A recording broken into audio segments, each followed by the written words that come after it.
ஒரு காலத்தில் பசுமையான காட்டின் நடுவே அமைதியான ஒரு கிராமம் இருந்தது. அங்கே மக்கள் விவசாயம் செய்து மகிழ்ச்சியாக வாழ்ந்து வந்தனர். அந்த கிராமத்திற்கு அருகே அடர்ந்த காடு, குளம், மரங்கள், மலைகள் எல்லாம் இருந்தது. அங்கே பறவைகள் இனிமையாக பாடின, விலங்குகள் சுதந்திரமாக ஓடின. அந்த காட்டில் வாழ்ந்த பறவைகளில் மிக அழகிய குரலுடன் இருந்தது ஒரு அழகான குயில். அது காலை நேரம் பாடத் தொடங்கினால் முழு காடும் இனிமையால் நிரம்பிவிடும்.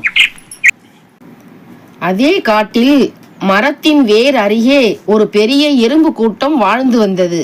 அந்த கூட்டத்தில் ஒரு சிறிய எறும்பு வந்தது. ஒரு நாள் குயில் பாடிக்கொண்டிருந்தது. அருகே சென்று எறும்பு கேட்டது, அக்கா குயிலே, உன் குரல் ரொம்ப அழகாக இருக்கிறது. ஆனா நீ எப்போதும் பாடிக்கொண்டே இருக்கிறாய். உனக்கு பசி வந்தால் உணவு எங்கே கிடைக்கும்? உணவா? அதெல்லாம் சின்ன விஷயம். மரங்களில் பழங்கள் இருக்கின்றன. நான் பறந்து சென்று சாப்பிட்டுக் கொள்வேன். நான் கவலைப்பட மாட்டேன். எல்லா காலத்திலும் பழம் கிடைக்காது. குறிப்பாக மழைக்காலம் வந்தால் என்ன செய்வாய்? அப்போவும் யாராவது தருவார்கள். இல்லையெனில் ஓய்வெடுப்பேன். இவ்வளவு சின்ன விஷயத்துக்காக உழைக்க வேண்டுமா? வாழ்க்கையை மகிழ்ச்சியாக அனுபவிக்கணும். எறும்பு சிரித்தது. ஆனால் அது உள்ளுக்குள் யோசித்தது, பாடுவது நல்லதுதான். உழைப்பை விட யாரும் வாழ முடியாது. பருவங்கள் மாறின. நாட்கள் சென்றன. வெயில் காலம் முடிந்து மழைக்காலம் வந்தது. கருமேகங்கள் வானத்தை மூடின. மழை பெய்ய தொடங்கியது. காடு சோகமாக மாறியது. குயில் பசி காரணமாக வாடத் தொடங்கியது.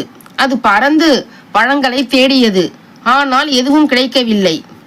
ஆனால் எறும்பின் வீட்டில் அந்த சமயம் எறும்பு கூட்டம் முழுவதும் மகிழ்ச்சியாக இருந்தது. ஏனெனில் அவர்கள் முந்தைய மாதங்களில் கடுமையாக உழைத்து தானியங்கள், கதிர்கள் எல்லாம் சேகரித்திருந்த. மழை வந்தாலும் எறும்புகள் தங்கள் வீட்டின் உள்ளே சாப்பிட்டு கொண்டே சந்தோஷமாக வாழ்ந்தனர். குயில் அந்த இடத்துக்கு வந்து தன் பசியால் கண்ணீர் விட்டது. எறும்பே, தயவு செய்து எனக்கு சாப்பாடு கொடு. நான் பசி தாங்க முடியாமல் இருக்கிறேன். குயிலே, நீ எப்போதும் உழைக்கவில்லை. பாடல் பாடுவதிலேயே நேரத்தை கழித்து விட்டாய். அப்போது நான் உனக்கு எச்சரிக்கை கொடுத்தேன். ஆனால் நீயோ கேட்கவில்லை. என் தவறுதான். ஆனால் இனி அப்படி செய்ய மாட்டேன். இப்போ மட்டும் காப்பாற்று. எறும்பு யோசித்தது. அது நல்ல மனசுடன் இருந்தது. சரி, உனக்கு உதவி செய்கிறேன். ஆனால் ஒரு நிபந்தனை. இனி நீ உன் குரலை வீணாக பயன்படுத்தாமல் நல்ல பயனுக்கு பாட வேண்டும். கிராம குழந்தைகளுக்கு பாடி அவர்களுக்கு மகிழ்ச்சி தர வேண்டும். உழைப்பின் மதிப்பையும் கற்றுக் கொடுக்க வேண்டும். குயில் அதற்கு சம்மதித்தது.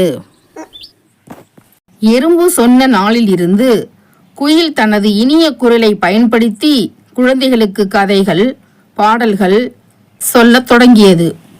உழைப்பில இன்பம் காண கட்டிடுங்கள். மண்ணும் மின்னும் மரங்களும் உழைக்கும். உழைத்தால் மட்டுமே உயர்வு நிச்சயம். உள்ளம் மகிழ்ந்து செய்தால் ஆனந்தம் நிரந்தரம். ஓய்வின்றி உழைப்பதே வாழ்க்கையின் மந்திரம். குயிலே, உன் பாடலால் நாங்கள் எல்லாம் உழைக்க வேண்டும் என்று கற்றுக்கொண்டோம்.